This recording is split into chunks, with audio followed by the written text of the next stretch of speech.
Araw ng Kalayaan! 2, 1, go! 126th Independence Day ng Pilipinas. Kaya 126 na siling labuyo ang dapat ubusin sa pag-contest na ito sa Luneta kanina. Congratulations sa lahat na nakatapos! Okay. May pa-obstacle course at tiyangge para sa mga gawang Pinoy. Maraming nagpa-picture sa monumento ni Jose Rizal. Ang balikbayang si Romel sumaludo. Everybody should salute him, di ba? You know, just pay our respect kasi they sacrificed themselves.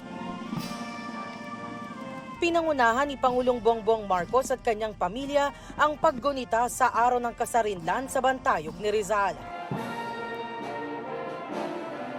Kasama naman ni Vice President at Education Secretary Sara Duterte sa paggunita sa Davao City ang mga opisyal ng pulisya at military. Itinaas din ang watawat sa pangunguna ni Chief Justice Alexander Gesmundo sa pinangyarihan ng Battle of Pinaglabanan. Idineklara ang kalayaan ng Pilipinas sa Kawit, Cavite noong June 12, 1898.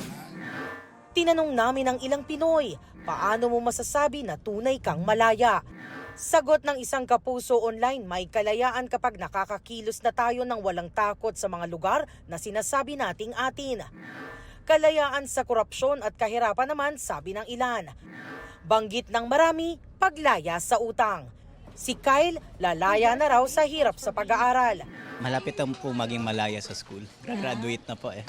Sabi ng isang netizen, walang kalayaan hanggat maraming gutom at inaabusong mga Pilipino.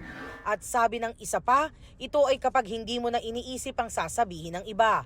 Makikita rin dito ang pag-unlad ng sarili. May humugot, kalayaan daw kapag hindi na masakit kahit pa makasalubong mo siya. Si Arem naman. Malayang-malaya. Malaya po saan? Sa mga problema sa buhay, yan, sa mga suliranin. Ayan. Ano po bang naging problema? So, pwedeng i-share ng konti. Siguro masabi ko sa pag-ibig. Ayan. Yan. Nakamove on ka na. Nakamove on na.